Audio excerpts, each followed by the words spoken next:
So ಈಗ ನಾನು 3 MBBS doctors ಕೊಡುವಂತ ಕೆಲಸ ಮಾಡಿ CHC ಗಳು ಕೂಡ 24/7 ನಡಿಬೇಕು. ಎಷ್ಟೇ ಗಂಟೆಗೆ ಹೋದ್ರೂ ಕೂಡ ಒಬ್ಬ MBBS ಡಾಕ್ಟರ್ ಇರಬೇಕು.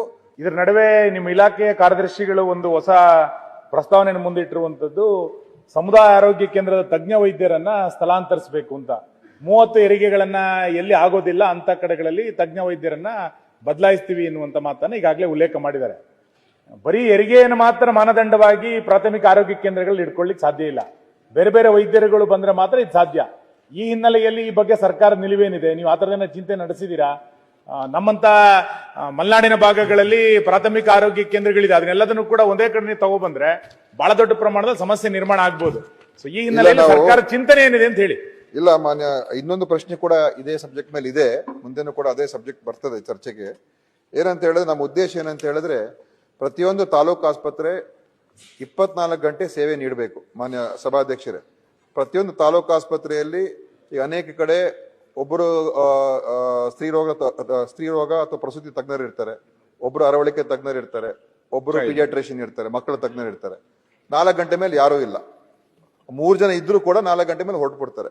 ಆಮೇಲೆ ಖಾಲಿ ಇರ್ತದೆ ತಾಲೂಕು ಆಸ್ಪತ್ರೆಗಳು. ನಾವೇನ್ ಮಾಡ್ತಾ ಇದೀವಿ ಈಗ, ಎಲ್ಲ ತಾಲೂಕು ಆಸ್ಪತ್ರೆಯಲ್ಲಿ 24 ಗಂಟೆ ಸರ್ವಿಸ್ ಸಿಗಬೇಕು ಅಂತ ಹೇಳಿ 2 ಸ್ತ್ರೀರೋಗ ತಜ್ಞರು, 2 ಅರವಳಿಕೆ ತಜ್ಞರು, 2 ಪೀಡಿಯಾಟ್ರಿಷಿಯನ್, ಒಬ್ರು ರೇಡಿಯಾಲಜಿಸ್ಟ್ ಕಂಪಲ್ಸರಿ ಇರಬೇಕು ಅಂತ, ಮತ್ತೆ ಫಿಸಿಷಿಯನ್ ಕಂಪಲ್ಸರಿ ಇರಬೇಕು ಅಂತ ಮಾಡ್ತಾ ಇದೀವಿ. ಸೊ ಎಷ್ಟೇ ಗಂಟೆಗೆ ಜನ ಆಸ್ಪತ್ರೆಗೆ ಬಂದಾಗ ಸರ್ವಿಸ್ ಸಿಗ್ಬೇಕು. ಯಾಕೆ ಈ ಬಾಣಂತಿ ಸಾವಾಗುವಂಥದ್ದು ಕ್ರಿಟಿಕಲ್ ಆಗುವಂಥದ್ದು ಯಾಕೆ ಅಂತ ಹೇಳಿದ್ರೆ, ಅವ್ರಿಗೆ ಅಲ್ಲಿ ಹೋದಾಗ ಡಾಕ್ಟರ್ ಸಿಗೋದಿಲ್ಲ, ಮತ್ತೆ ಜಿಲ್ಲೆಗೆ ಹೋಗ್ಬೇಕು, ಇನ್ನೊಂದು ಆಸ್ಪತ್ರೆಗೆ ಹೋಗ್ಬೇಕು. ಆ ಕ್ರಿಟಿಕಲ್ ಸಂದರ್ಭದಲ್ಲಿ ಅವರು ಅನೇಕ ಜನ ಮೃತಪಡ್ತಕ್ಕಂಥ ಸನ್ನಿವೇಶಗಳು ಆಗ್ತಾ ಇರ್ತಕ್ಕಂಥದ್ದು.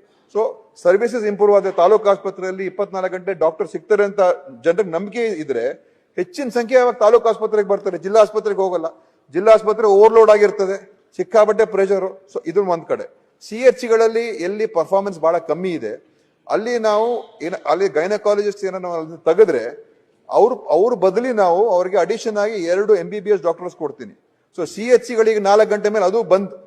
ಸೊ ಈಗ ನಾನು 3 MBBS ಡಾಕ್ಟರ್ಸ್ ಕೊಡುವಂತ ಕೆಲಸ ಮಾಡಿ CHCಗಳು ಕೂಡ 24/7 ನಡಿಬೇಕು. ಎಷ್ಟೇ ಗಂಟೆಗೆ ಹೋದ್ರೂ ಕೂಡ ಒಬ್ಬ MBBS ಡಾಕ್ಟರ್ ಇರಬೇಕು, ಅಟೆಂಡ್ ಮಾಡಬೇಕು. ಯಾಕಂದ್ರೆ ಬೇಸಿಕ್ ಸರ್ವಿಸಸ್ ಎಲ್ಲ ಕೊಡ್ಬೋದು. ಮತ್ತೆ ಅಲ್ಲಿ ಒಬ್ಬ ಫಿಸಿಷಿಯನ್ ಕೂಡ ಹಾಕ್ತಿವಿ. ಫಿಸಿಷಿಯನ್ ಇರೋದ್ರಿಂದ ಅವರು ಸ್ಪೆಷಾಲಿಟಿ ಸರ್ವಿಸಸ್ ಕೂಡ ಕೊಡ್ತಾರೆ. ಸೊ ಈ ತರ ಮಾಡಿ ನಾವು CHC 24/7 ನಡಿಬೇಕು, ತಾಲೂಕು ಆಸ್ಪತ್ರೆ 24/7 ನಡಿಬೇಕು. ಈ ಒಂದು ಮಾನದಂಡದ ಅಡಿಯಲ್ಲಿ ನಾವು ಈ ಒಂದು ಪರಿಷ್ಕರಣೆಯನ್ನ ಮಾಡ್ತಾ ಇದೀವಿ. ಎಲ್ಲಿ ಒಳ್ಳೆ ಸೇವೆ ಈಗ ನೀಡ್ತಾ ಇದ್ದಾರೆ ಅಲ್ಲಿ ಎಲ್ಲೂ ನಾವು ಡಿಸ್ಟರ್ಬ್ ಮಾಡಕ್ ಹೋಗೋದಿಲ್ಲ. ಈ ಪ್ರಕಾರ ಮಾಡ್ತಾ ಇದೀವಿ.